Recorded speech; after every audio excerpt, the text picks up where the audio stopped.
Muy bien, continuamos con la segunda parte del quinto encuentro del Seminario de Integración Varón-Mujer en la Escuela Aurum Argentina. Salud.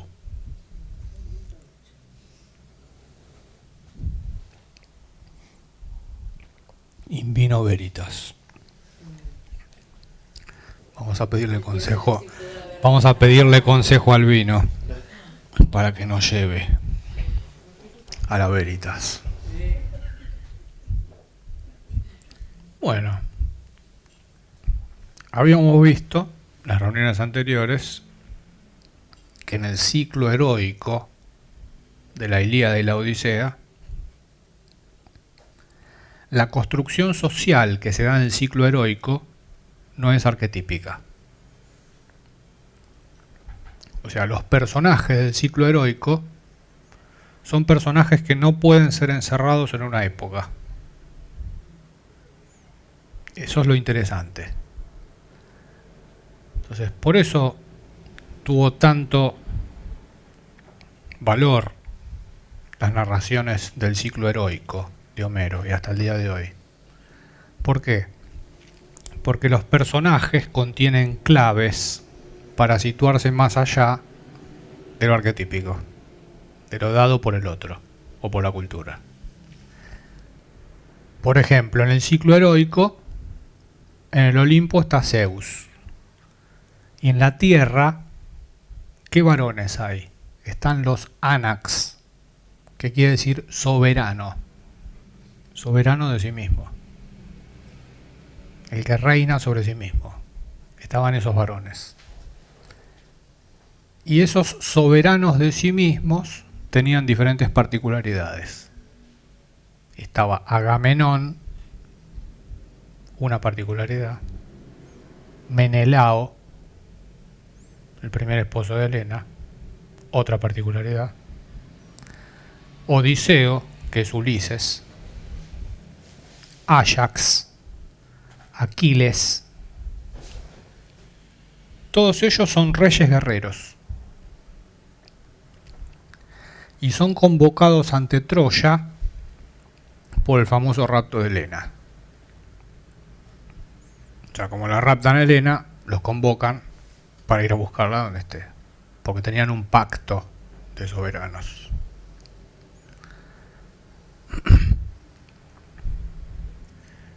Que allí donde vaya Afrodita, o sea, el amor, los reyes de sí mismos estaban obligados a ir a rescatarla, Afrodita. Fíjate lo que era ese pacto. O sea, los varones que llegan a ser soberanos de sí mismos están obligados por nobleza a que donde vaya Afrodita, que es el amor, tienen que ir a rescatarla, a cualquier circunstancia de la vida, arriesgando todo lo que lograron hasta ese momento. Eso corresponde en el ciclo heroico al misterio del amort, al misterio de amor, amort, amort. O sea, la etimología de amor es sin muerte. O en otros términos, vivir para todo aquello que no muere. Ese misterio de amort también está expresado muy bellamente, como hablábamos anteriormente de un director inspirado como Coppola, en la versión que hizo de Drácula. Ahí se ve también, está expresado una particularidad del misterio de amort, que es lo que vive en la pareja protagonista. O sea, él como soberano de sí mismo decide permanecer en este plano para esperar el regreso de ella. Sabe que va a volver y que la tiene que reconocer cuando aparezca. Es una historia de Amort. ¿Por qué? Porque es un argumento que está más allá de la vida y más allá de la muerte. Como el argumento de Troya.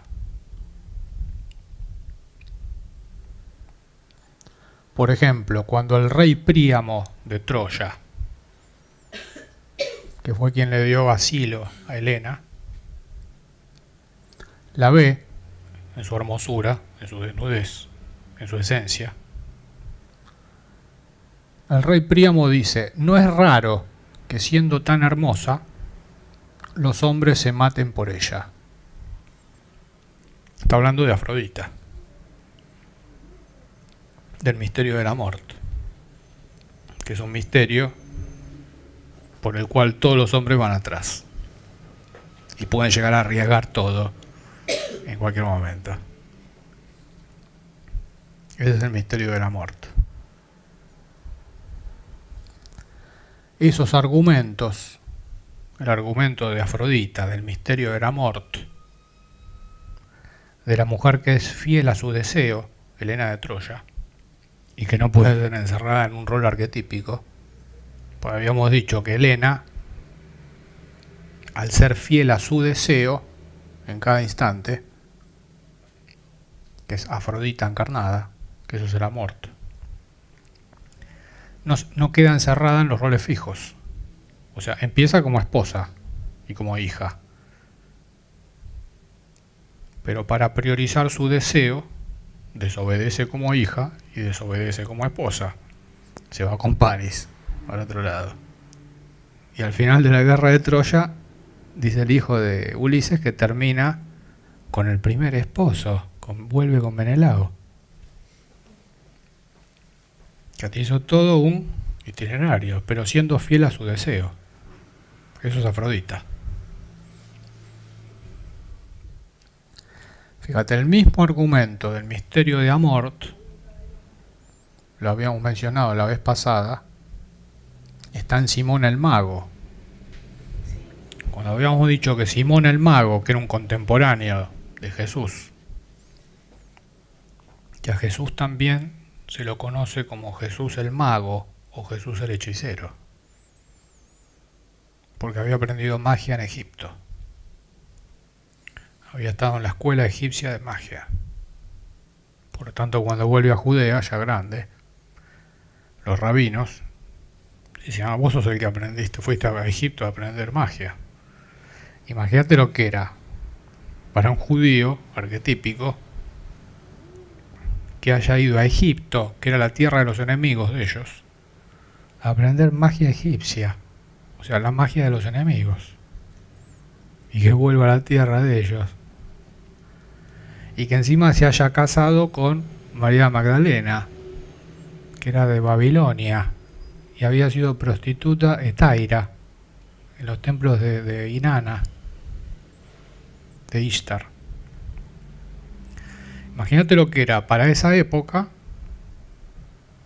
que alguien, que un judío, haya estudiado magia en Egipto con los enemigos, se haya casado con una Babilonia pelirroja del templo de Ishtar, de los enemigos de los judíos. Todo terrible era. O sea, más allá de lo arquetípico. Eso es lo interesante. Lo interesante es cuando un argumento va más allá de lo arquetípico. Entonces, en la época de la lucha de los magos, la lucha de los magos era a ver quién quedaba como mago posicionado como el guardián del misterio que iba a durar los próximos 2000 años. O sea, quién de los magos que encarnaron en esa época quedaba como el ícono del misterio que iba a durar 2000 años. Y sé que hubo varios magos en esa época. Uno de los cuales era Simón, el mago, contemporáneo de Jesús. de los cuales se dice que obraba prodigios iguales o superiores a los de Jesús. La historia de Simón el Mago es interesantísima, profundísima. Él decía que había encontrado a su compañera, que era la mujer que lo acompañaba a él, en un prostíbulo en Alejandría. Y él afirmaba que ella era la reencarnación de Helena de Troya. Y él la había reconocido en un prostíbulo en Alejandría. Esa mujer que lo acompañó hasta el final encarnaba junto a Simón el mito de la muerte también. O sea, dos seres que habían vencido al tiempo y se habían vuelto a encontrar. Como los argumentos que mencionamos anteriormente del misterio de la muerte. Es decir, más allá de la vida y más allá de la muerte. O sea que la muerte no había sido un impedimento para esa relación. Eso es el misterio de la muerte. Es un triunfo sobre el tiempo, un triunfo sobre Cronos. Simón el Mago decía que ella, que había sido Helena de Troya, era la verdadera encarnación del Espíritu Santo. Encarnación del Espíritu Santo, que es femenino. Ah, ¿y esto? Eso decía Simón el Mago. Ese argumento después lo retoma Goethe, el iniciado alemán, cuando escribe el Fausto, su obra monumental. Hay una frase del Fausto en la cual aparece Helena de Troya, que es la frase clave del Fausto. ¿Y quién aparece? Helena de Troya. ¿Qué dice esa frase de Goethe? Que es como si fuera el corazón del Fausto, en la cual aparece Helena de Troya. Esa frase dice: todo lo perecedero, lo que muere, es solo un símbolo de lo real. Lo eterno femenino nos arrastra hacia lo alto. Fíjate, esa es la etimología gnóstica del Espíritu Santo. Lo eterno femenino que nos arrastra hacia lo alto. Entonces, fíjate, ¿por qué aparece Helena de Troya? ¿Por qué Goethe la hace aparecer a Helena de Troya en ese momento, cuando está mencionando eso? Pues la considera una encarnación del eterno femenino que nos arrastra hacia lo alto. O sea, Helena de Troya es, en la literatura occidental, ese ser ambiguo que por un lado representa en términos de la personalidad la masacre y la desgracia. O sea, de todo lo que la persiguen, pierden todo, todas las peripecias, todas las desventuras. Pero al mismo tiempo representa aquello por lo cual los hombres arriesgan todo y son capaces de ir más allá de ellos mismos. O sea, arrastra hacia lo alto. Fíjate, tiene la extraña característica de lo que decía Simón el Mago, del Espíritu Santo, de lo que lleva al hombre a hacer las acciones más altas y más trascendentes, rozando lo heroico.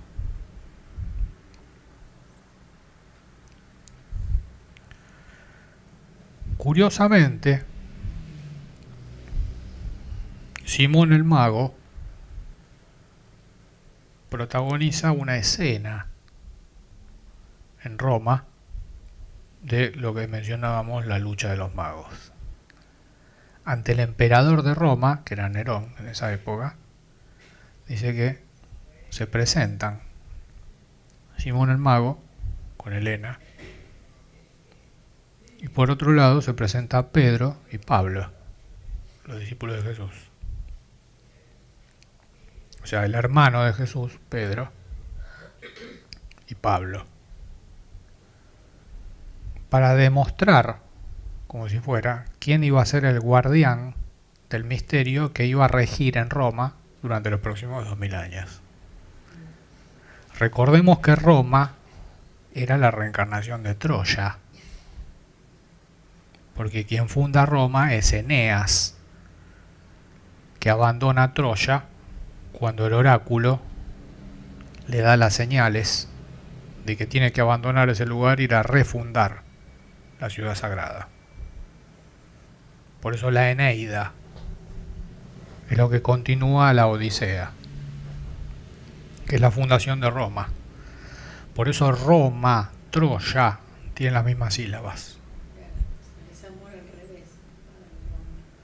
Claro, pero ¿por qué?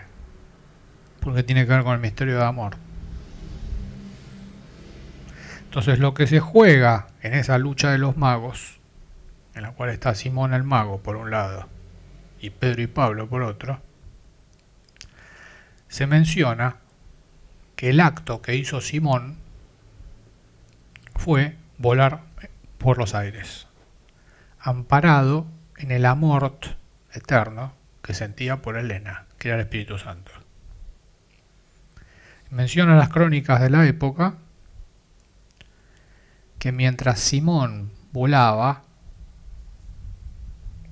en alas del amor eterno, Pedro y Pablo invocan a Jehová para que precipite en el suelo a Simón, o sea, para que le impida volar. O sea, le ruegan a Dios, o sea, a Jehová, que lo precipite a tierra. Y finalmente Simón se precipita a tierra. Entonces, fíjate, esa contienda que se dio, por la cual ganaron Pedro y Pablo, rezándole a Jehová, eso marca el destino de los próximos 2000 años de Occidente. Porque ahí se entroniza el principio que ganó en esa contienda, o sea, los discípulos de Pedro y de Pablo, que hasta el día de hoy se siguen peleando, pues son las dos líneas dentro de la iglesia, los Pedros y los Pablos. O sea, la familia, los descendientes de Cristo, que son la línea de los merovingios, que fueron a vivir a Francia, que después tuvieron que ser protegidos por los templarios, que protegían al linaje de Cristo, para que no los mande a matar la iglesia, que eran los Pablos, que eran los discípulos. Entonces, es lo mismo que se da en el Islam. ¿Qué es más importante cuando se va un iniciado? ¿La familia, la línea de sangre o la enseñanza? Lo mismo, el mismo problema. Entonces, en el caso de Mahoma dicen están los chiitas, o sea, los descendientes de Mahoma. Dicen, no, los descendientes de Mahoma somos los más capacitados para la enseñanza. Continúa por acá la línea. Y después están los sunitas, que son los discípulos, que dicen, no, el hecho de que lleven la sangre de Mahoma no significa nada, lo importante es la enseñanza. ¿Quién cumple la enseñanza? Los sunitas. En la iglesia lo mismo. Por eso siempre los papas mandaron a matar a los descendientes de Cristo, para que no existiera el linaje de sangre. Por eso crean a los templarios para hacer la guardia, para que no los maten a los descendientes, a los merovingios, en Francia. Por eso se crean los templarios en realidad, para proteger al linaje de sangre. Fíjate que esa historia al día de hoy no está resuelta en la iglesia. Se siguen peleando Pedro y Pablo. Pues fíjate qué significó la lucha de los magos para Occidente. Que triunfe el arquetipo del amor eterno, o sea, con la mujer como custodia de lo femenino y del Espíritu Santo, reconocida, como Helena de Troya y como el Espíritu Santo, que haga volar al hombre como héroe en alas del sí mismo, como mago, o que triunfen los que le rezan a Dios para que todo aquel que vuele deje de volar. O sea, si tuviéramos que analizarlo a la luz de lo blanco y lo negro en la magia, ¿dónde está la magia blanca y la magia negra? En un lado tenés a alguien que rescata lo femenino, lo reconoce y vuela hacia lo alto y se arrastra hacia lo alto por el Espíritu Santo, volando en alas del sí mismo. La figura de un mago. En el otro lado tenés dos seguidores que se pelean entre sí y que le echan una maldición para que no vuele y que se estrole en el piso.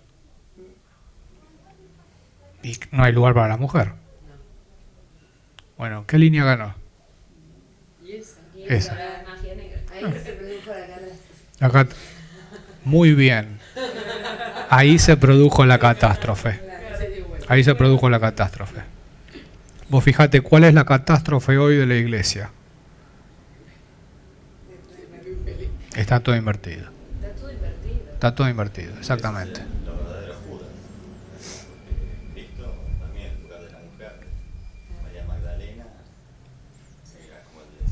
Así es, así es. Entonces, Pedro y Pablo hicieron todo lo posible y se pusieron de acuerdo para negar a María Magdalena. Hasta el día de hoy. Pero ¿por qué? Porque como el maestro va a estar casado con la hija de nuestros enemigos. ¿Eh? Es el mismo tema. Entonces, los seguidores dijeron, cuando llegaron al poder dijeron, no podemos decir ni que nuestro maestro estaba casado con la hija de nuestros enemigos, y menos podemos decir que había sido mago, que había aprendido magia en Egipto, en la tierra de nuestros enemigos. Entonces, por eso la figura del Jesús como mago nunca existió. Y la figura de Jesús como hombre casado con una mujer tampoco. O sea, no hay figura de varón. Y no hay figura de mujer. Tampoco. Sí, pero resalta la madre. Bueno, esa es otra historia. ¿Qué resaltan? A la madre. La madre con el niño. ¿No? Entonces, eso que resalta el cristianismo, la madre, fíjate, ¿qué son? ¿Rol de varón-mujer o roles fijos? Madre-hijo. Roles fijos, exactamente. No es varón-mujer. Es madre-hijo. Entonces, ahí ya tenemos la clave para introducirnos en el tema, que es la díada. Para ir más allá de lo arquetípico, hay que ir más allá de la díada. ¿Qué es la díada? Para decirlo de manera sencilla, en el universo A, que es el universo que conocemos, físico, la díada es madre-hijo. En el universo B, que es lo que no vemos, la díada es la relación padre-hija. Por eso Freud, que era judío y que observaba el universo A, lo visible,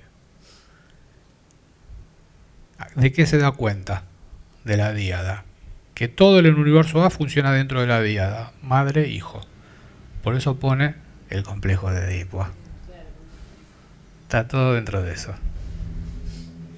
Como también decían los griegos, que todos los argumentos que hoy conocemos están dentro del argumento de Edipo. es que Edipo no puede ir más allá de la díada. O sea, mata al padre para quedarse con la madre, para quedar siendo el hijo de mamá. Bueno, esa es la tragedia de la díada en el universo A, en lo visible. El eterno retorno, lo que se repite siempre. Y el eterno retorno del universo B es lo que vio Jung, que veía el universo B, o sea, la materia oscura, la sombra. Jung dice el complejo de Electra, que es padre-hija. Eso es interesantísimo. Bueno, eso es lo que vamos a desarrollar en esta segunda mitad del seminario. Las dos díadas en el universo A y en el universo B. Madre-hijo y padre-hija. Que eso es lo que conforma el molde arquetípico de todas las demás situaciones que se dan. Quiere decir que todo aquel que se pare como sujeto en la vida tiene que ir más allá de la díada, sea una o la otra. En la esfera de luz, madre-hijo. En la esfera de sombra, padre-hija. Por ejemplo, en lo humano, ¿no? Vamos a la personalidad, sencillo. En el rol madre-hijo, la madre oscila entre dos extremos. Los dos extremos son lo que se denomina psicológicamente con el estereotipo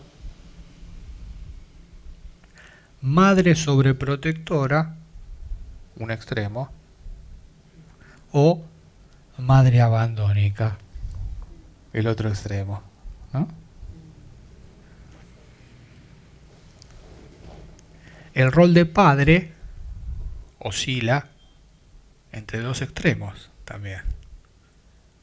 O padre autoritario en un extremo, o padre ausente, el otro extremo.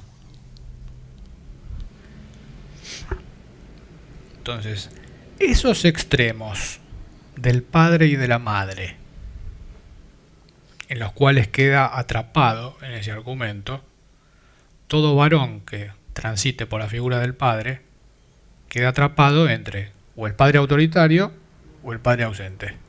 ¿Ausente puede ser permisivo también? ¿O? Hay muchas maneras de ausencia.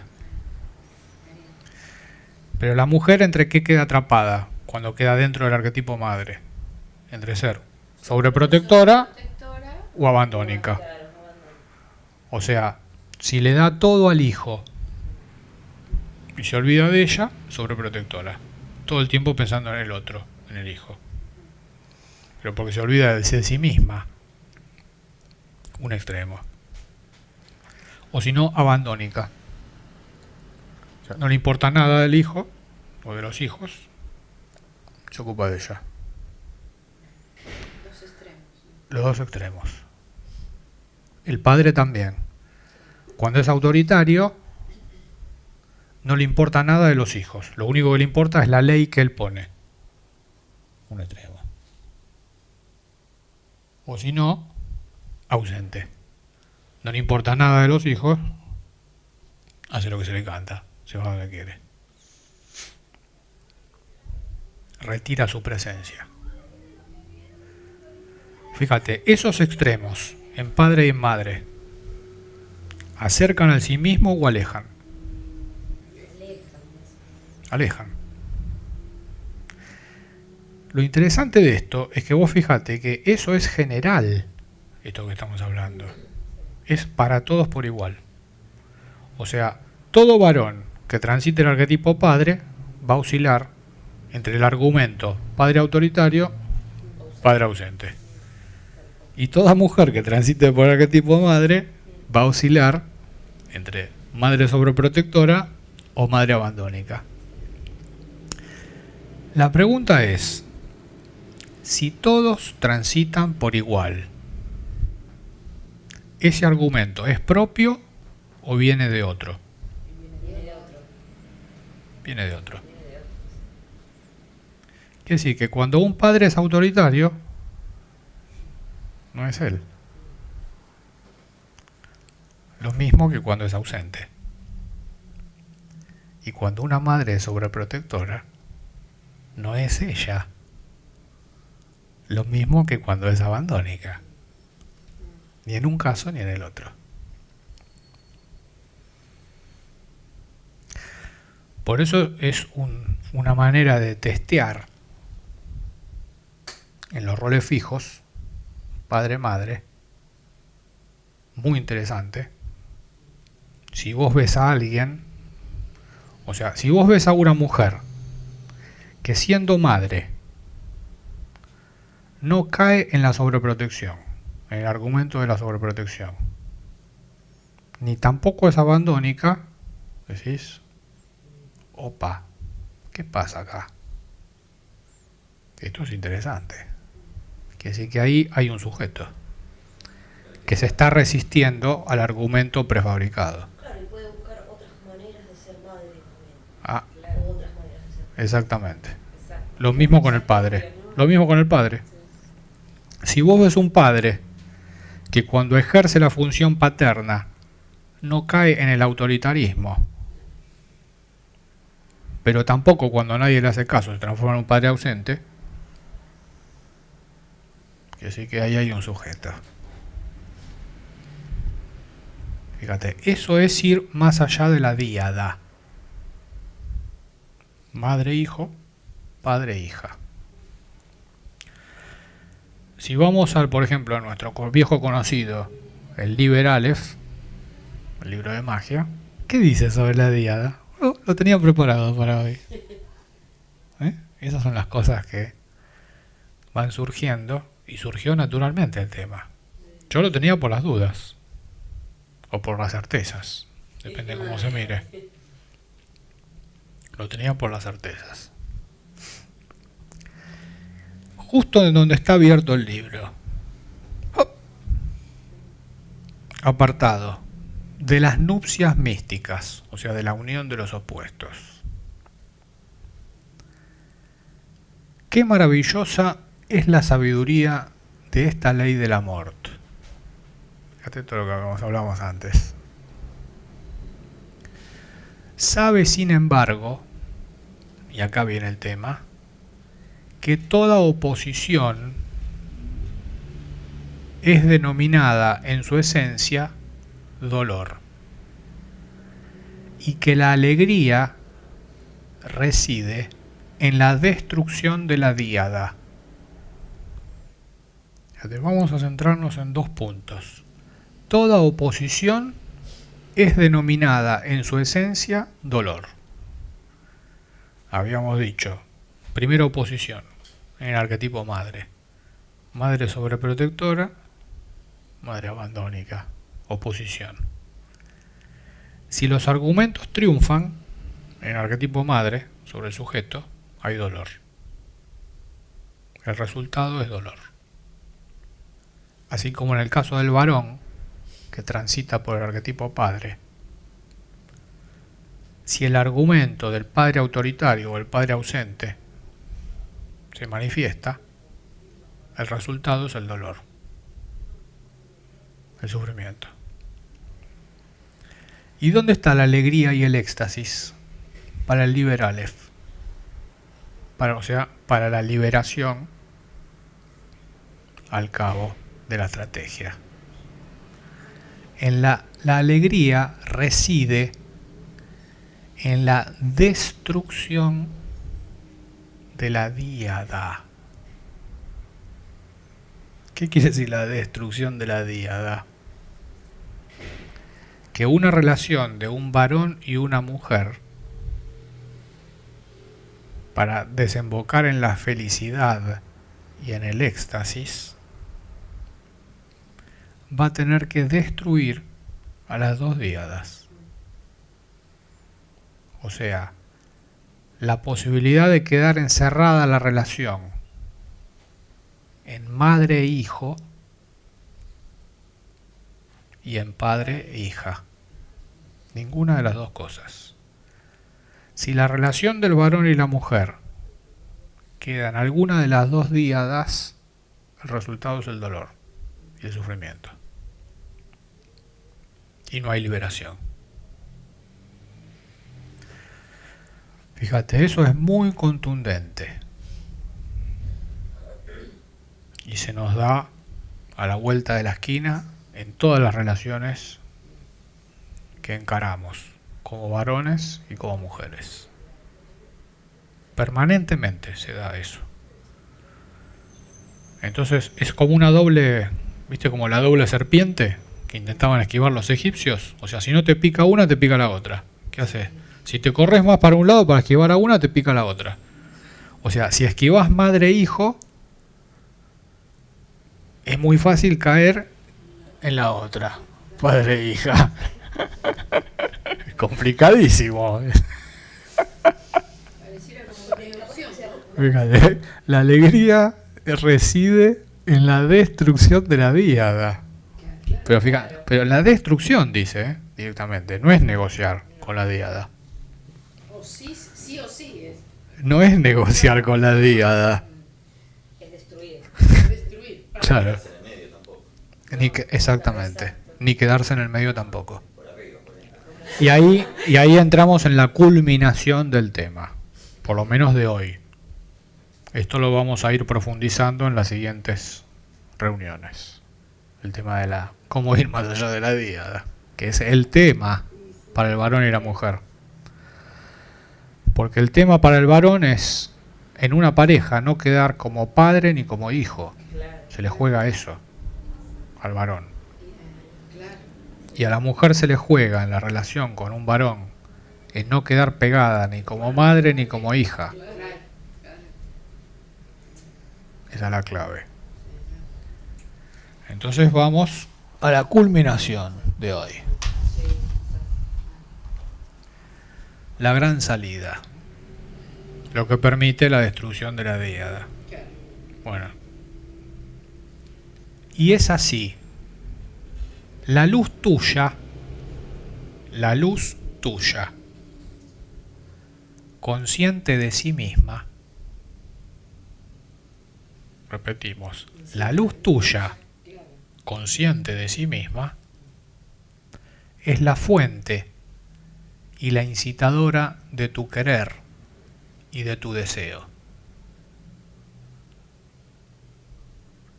que empuja a lanzarse hacia adelante y a conquistar. Por lo cual, su naturaleza, o sea, la naturaleza de tu luz consciente de sí misma, que es la fuente de tu querer y de tu deseo, esa naturaleza es también fuerte en audacia y en alegría de combate. Esos son los atributos de la luz propia. Audacia y alegría en el combate. A causa de esto, quien carezca de coraje se convierte en un hermano negro, es decir, un hechicero. O sea, ¿quiénes son los que devienen en hechiceros? Los que carecen de coraje. Esa es la definición que divide las aguas. Mientras que osar, ser osado, osar, atreverse, ir más allá de los límites, es la corona de cada virtud tuya y la raíz del árbol de la magia.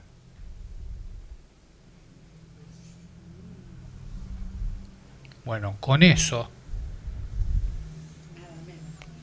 se encara desde el sujeto la destrucción de la díada, desde la luz propia que tiene todos estos atributos. Y finalmente, la frase que es el clímax, el éxtasis de todo lo que venimos desarrollando, que queda como invitación para cada uno.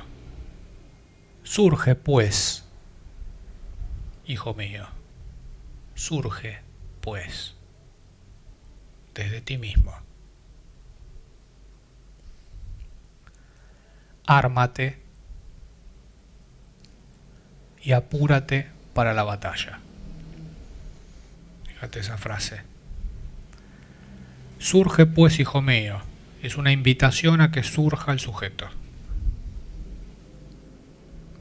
Ármate.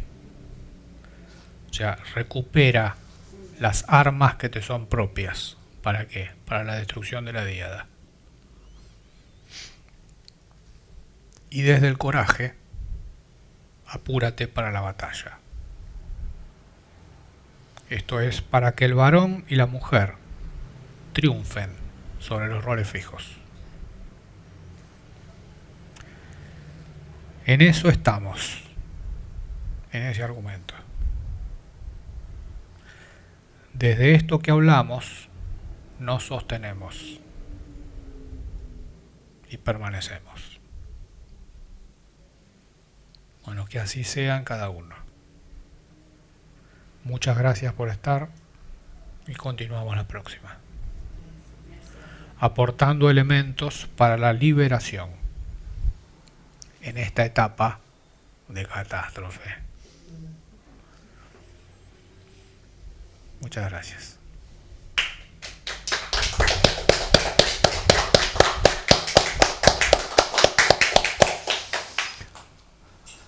In vino veritas.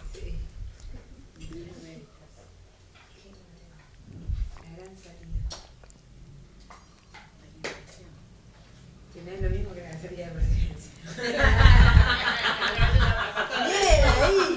Clave. Esto merece ser repetido. Laurita dijo, la gran salida no es lo mismo que la salida de emergencia. Palabras que quedarán grabadas y serán difundidas para que sean escuchadas por muchos. Ya han sido grabadas. Muchas gracias.